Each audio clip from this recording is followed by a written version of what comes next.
Well, hello everybody, and hello Watkins, and hello London. I'm here today to talk about the book Medieval Mysteries, currently the latest of my books. But I wanted to start out with the idea of what is history and what is this book about. And it's about 10 different topics that people have often asked about.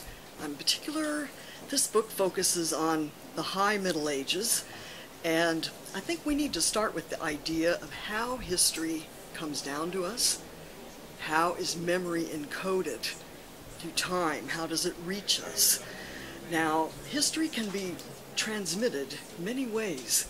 Manuscripts, archives, archaeological remains, art, songs, and the languages we speak, the traditions and the customs. All of these things are a factor. Family history comes into it also. So we have this entire constellation of ways of transmission. But the High Middle Ages, interestingly, I always laugh as a medieval historian and religious scholar, to begin with the idea that of all of the eras in history, this is one of the most misunderstood, the most stereotyped, and there's a lot that is yet to come out about this period of time. So the first thing I wanted to say, the book is actually not a book. It is an anthology, which is a book of books, and it has 10 chapters, and every author has a book that they never thought they would actually end up writing. Now, I've written a lot about the Knights Templar and Rosslyn Chapel and those subjects, Celtic subjects, but since 2003 in particular, a lot of attention has been focused on Rosslyn Chapel and other areas in Scotland and here. There have been a lot of inquiries coming in from people outside of Britain, on the continent and in America, wondering what was this period, where do we find these places, what is the history there? History has a variety of ways of transmitting to us, and as historians we can only go on so far. The documents that are in the public domain that have been properly translated, again, it's manuscripts, archives, that archaeology, but there's been a real sea change in the last 10 years. Basically, something about technology and the digitalization of archives. It's incredible what's going on worldwide, and it is really affecting this time period a lot. We're looking here at the age of 1100 to early 1300s, 12th through the early 14th century, and then the Black Death hit in 1348. All sorts of things unraveled from there. So we're looking at just this narrow window of what is often called the Middle Ages, between the ancient classical world of Greek and Rome, all these amazing things, and into the modern age, the industrialization and all of that later. So this period is sort of sandwiched in between, and anything and everything has been attributed to it. But a lot of these topics are becoming less of a mystery now.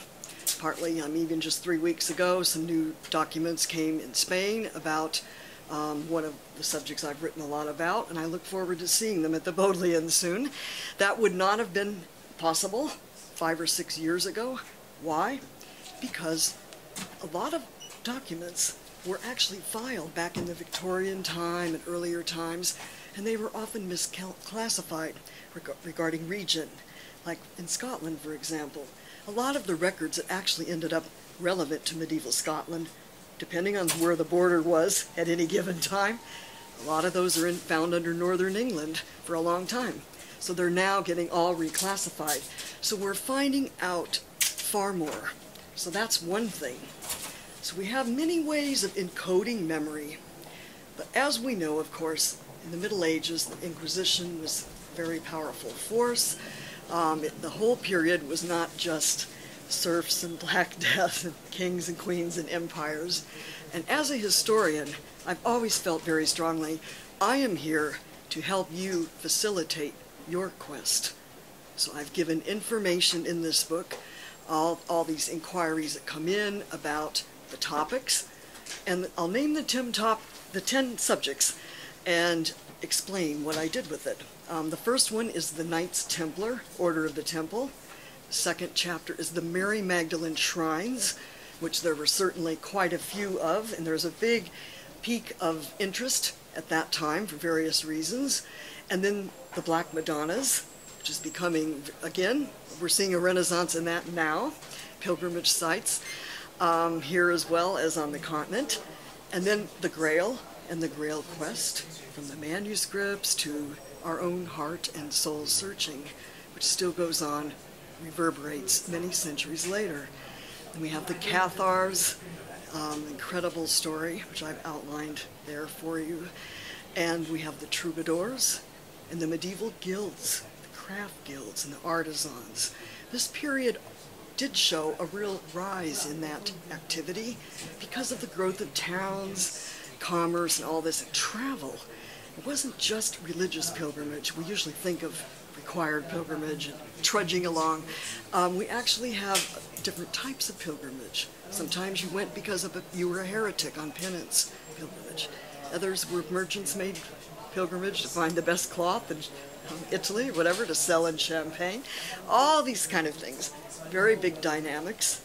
In the chapter on heretics and heresies, which there was, again, a greater rise in heresies at this time, not just because of the rigidity of the papacy, of course, feudal lords and all of that, but we also have a really clear indication that simply the movement of people, traveling, movement, not just pilgrimage, but towns were growing, ideas were spreading, discussions were happening long before the internet, but it's the idea of the medieval chat room, all this stuff happening, the big exchange, so therefore a lot more heretical ideas got support from all levels of society. We do have many records of the Inquisition going after not only peasantry, of course, that's well documented, but a lot within the church, and the kings and even popes were rounded up and, tried. So that subject is of interest to a lot of us today. If we complain today of bankers who are out of control or unsustainable housing development, well, they did that in the Middle Ages too. And we have the troubadours. There's a whole chapter on the musical aspects and the arts. Again, there was an opportunity there, especially in the Languedoc, southern France, to share that knowledge and awareness and on their quest. And the 9th chapter is on the Arthurian mythos, which is massive. It's not just from Britain, the matter of Britain, but also on the continent. Many countries had expressions of this. So I've outlined all of that. And then, of course, the penultimate chapter is Rosslyn Chapel, which there's far more could be said, but it was actually built right on the cusp of the late Middle Ages and the beginning of the Renaissance. And again, the idea of the founder and his family, Sir William St. Clair, of preservation and encoding memory through symbolism. Why? Because books could be burned, and they were, we know, and other types of art were burned and destroyed because their imagery was a threat. Music was put on the bonfire, all these things, but stone remained. It's partly why we see a greater interest in the craft guilds of stonemasons during this time. Idea, after the Black Death, the idea that if they didn't preserve it now, it may not go forward. So we have that light of truth there for those who quest and seek it. So, as many have asked about the heretics, we have the definition of a heretic, of course, as one who opposed the orthodox idea of the church, which was absolute ironclad, of course, at that point. But we have a situation where the definition of heresy varied quite greatly. And it's not often widely known that the actual arrests and charges of religious heretics was done by the church, but the actual punishment and the decision of how to punish heretics was done by the state. It's partly why the Templars had such a difficult, long drawn-out period of trials. It wasn't one trial, It was actually 7 years of many hearings. Very brutal story, which I record there as well. And the idea being that those who had with a situation or a position within the church were often as or greater risk than some of those out with, which we often know is the stereotypical idea of who a heretic was. And then the next regime would come along, the next king, the next queen, whatever, secular rules. They would often change what the definition of heretic was, so that varied. So sometimes whoever's out this century could be in a century or two later. So we see examples of certain heretics being finally sainted years later. But I just wanted to bring it to life for us now, 4 or 5 of the main medieval heretics, and what they actually said about their lives, and how we can relate that to where we are now. The world we live in, there's a lot of serious questions we're all asking, rightly, and there's a lot to be done. But this is not just unique to our time, it's a thread of history that's been going on. History, as we know, is written by the victor. He who wields the sword writes the history. But that's getting rewritten a lot. And again, back to what I mentioned earlier about records, we're seeing a sea change right now about the High Middle Ages, and there's going to be a lot of interesting things coming out. I wanted to start with Roger Bacon. He was an amazing English brilliant scientist, and he actually made a name for England on the continent at a time when, you know, the French and others were, you know, at a premium for a lot of information. He was a brilliant optics expert and translator. There was contrary to popular belief, there was a lot of influx from the East and the West at this time. And several of the English heretics were key in translating those documents, and it was very, very important. But Roger Bacon was also a Franciscan, and he would also, like many at the time, who were intelligent thinkers and philosophers also, worked with alchemy on both levels, both operative and speculative. So naturally, he ran into the loggerheads with the church more than once. He was in prison for a long time. There's a lot of questions about the end of his life. But what he said, after he had been accused of sorcery, which was a very vague definition of everything, it is easier for a man to burn down his own house than get rid of his prejudices. Of course, the brilliant Scott, who also was mathematician and philosopher and an incredible translator. He went to Spain, and he was also involved in diplomatic activities and esoteric and magical things at a time when, again, it was very risky. Come what may, you know, there's a lot of hats that some of these people wore, depending on where they were, who they spoke with, and what was happening. But he was incredible, and he's an example to us that in Scotland he's dubbed the Wizard of Midlothian. And he has very interesting legends about his ability to work with the landscape and the area around him. But he was very, very respected on the continent, very seriously regarded by the papacy also, and he was incredible. And so again, he put Britain on the map at that time. And then, of course, we have Jacques de Molay, the last Templar Grandmaster, and it's quite a story, which I outline again in there. But again, it's after a grueling period of 7 years of hearings and various trials, and each country had its own policy, which again is outlined there. But he went to the stake finally with the treasurer, Geoffrey of Charny, of the preceptor of Normandy. They were like the two last, Custer's last stand, as they'd say in America. And they were the final representative of the effort to preserve their tradition.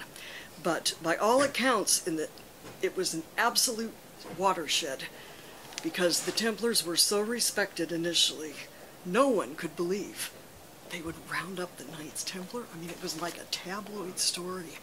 The public did not believe it. Many monarchs in other nations also could not believe that, did not believe the initial charges. So finally, after a long period of imprisonment and attack and various things, de Molay and de Charny went to the stake on behalf of Philip IV of France, the king, because they had recanted their earlier testimony, which in medieval times put you certainly for death. There was no question. The problem was, like I mentioned earlier, the power conflict between the church and the state, because the church did the arrests and the charges, a lot of it. But the king, in the end, decided to burn them without telling the papacy first. So it was a real additional loggerheads conflict there.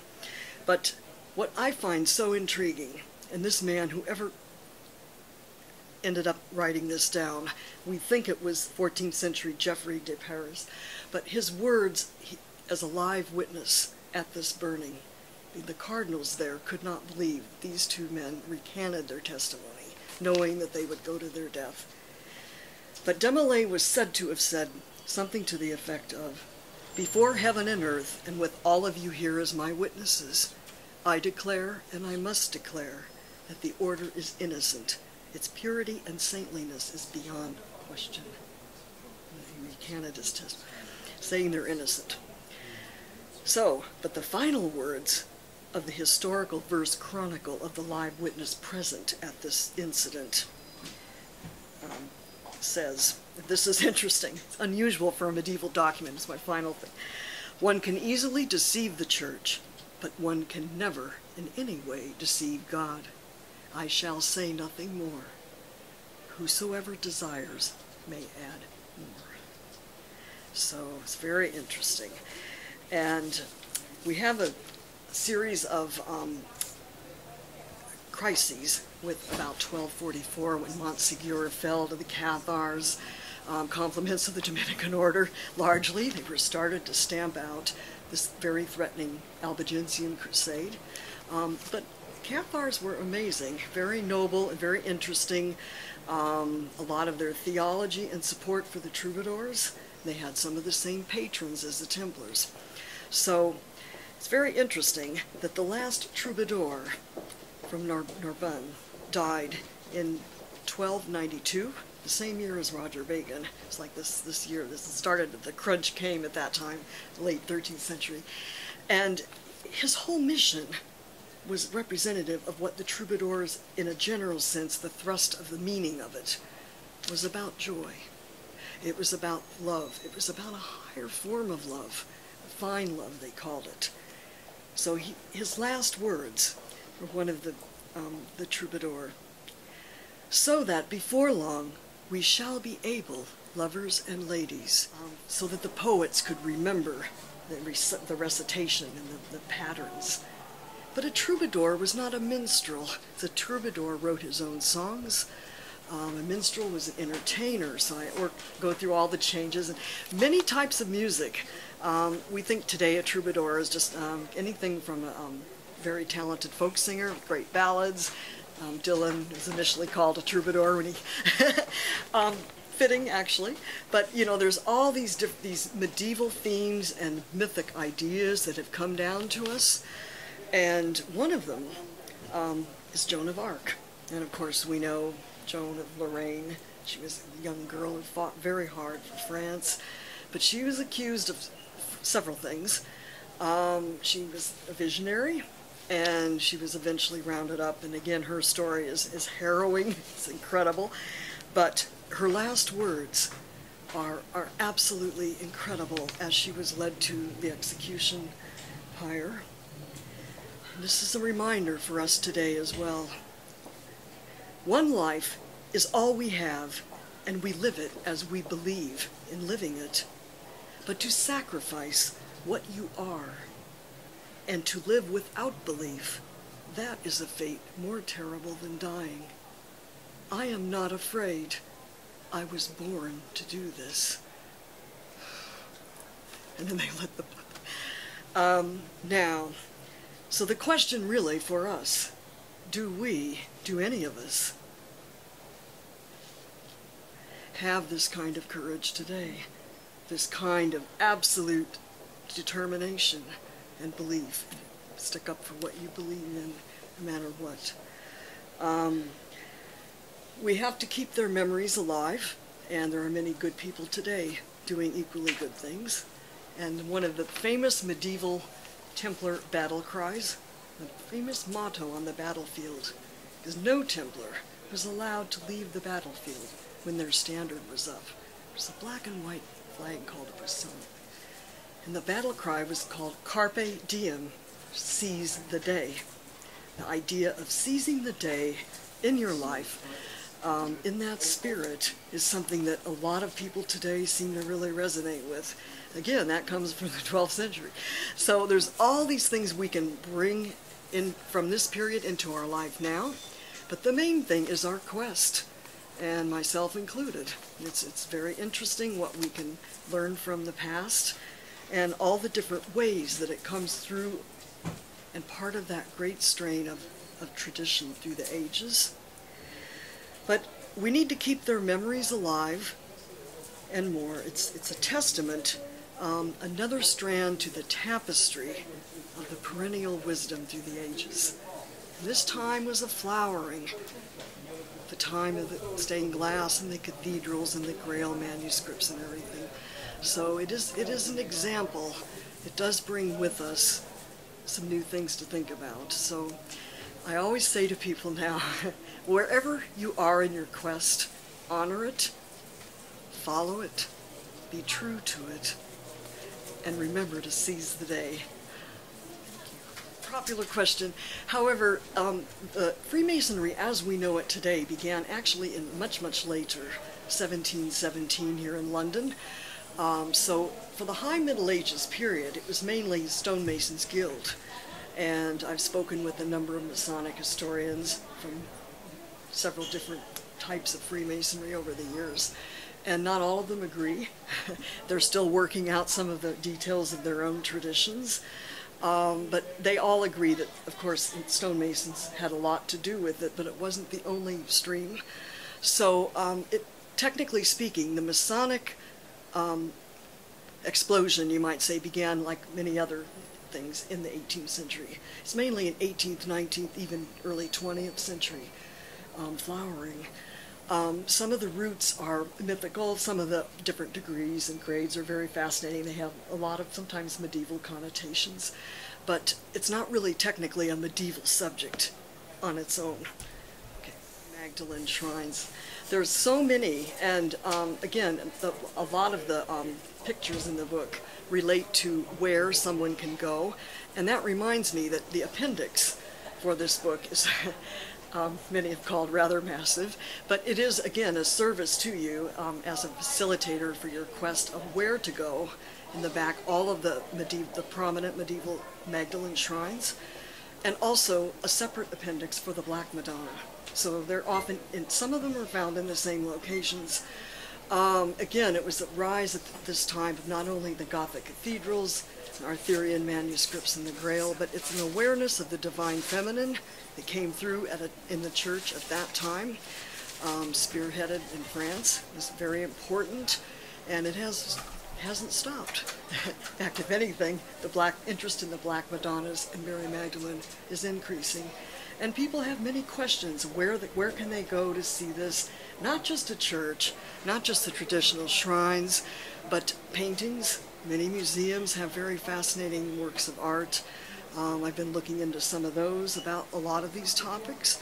And some of the guilds have Mary Magdalene as their patron.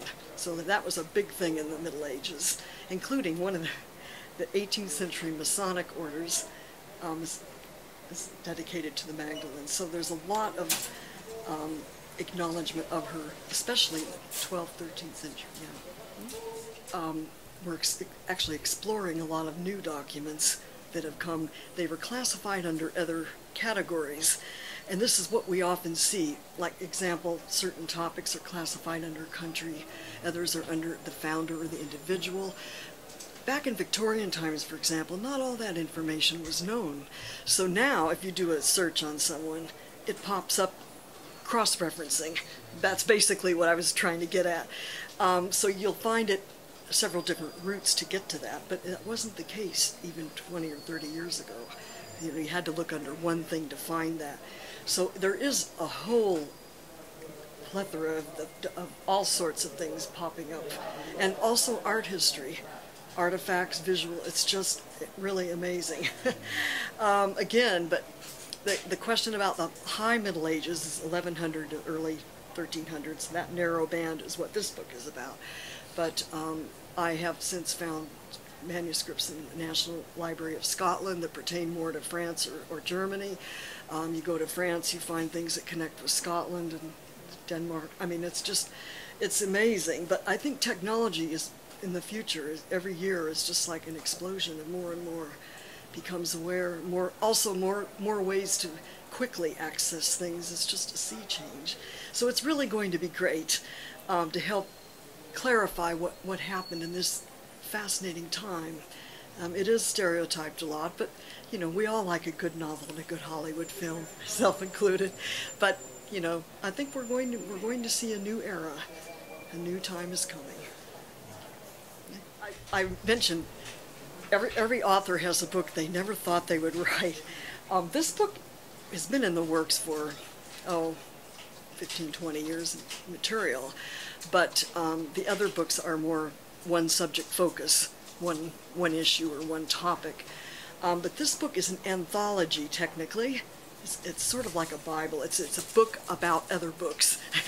And so each of the 10 chapters, the subject areas, can technically stand on its own. And it has, each chapter has 2 bibliographies. One for the academic sources and the journal articles and all of that. And I include those anyway, even for general readers, because I think general readers are perfectly intelligent and they can easily go to the library and read this too.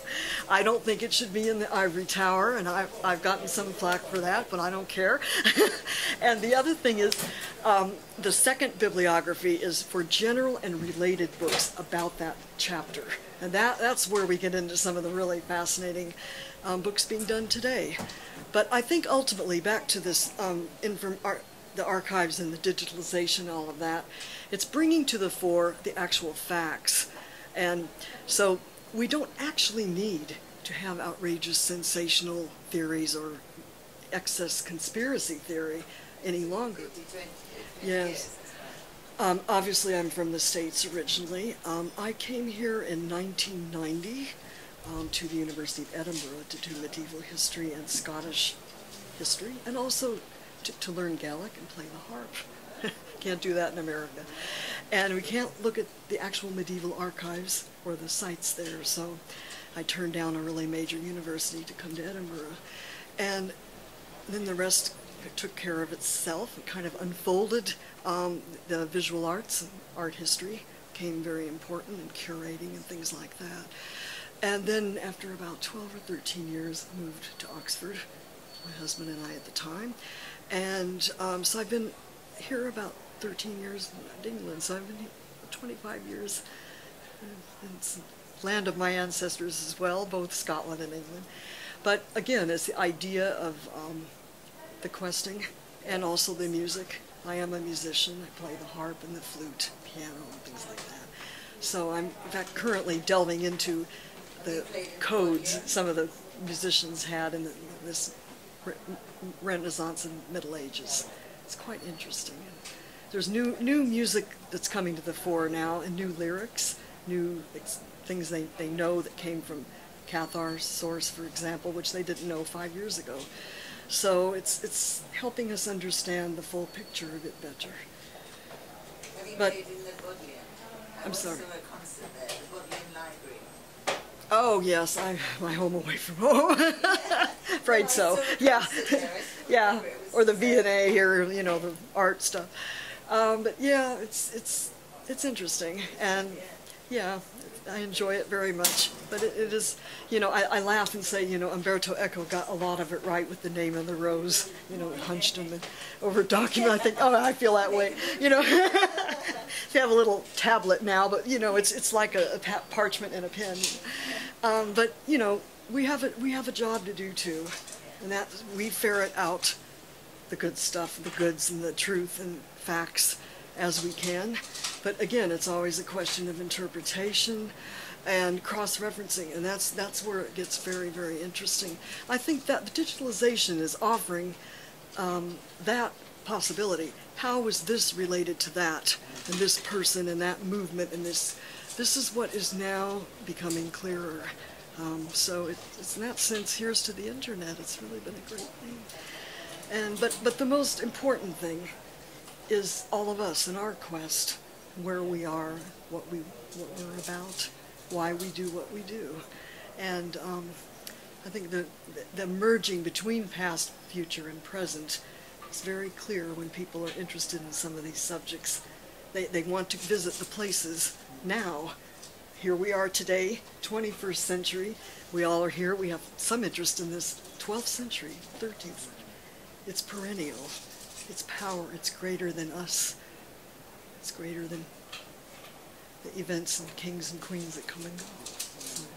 It's a spiritual perspective of history, which is my own private view, but it is important. So, quest on, everyone. Yeah.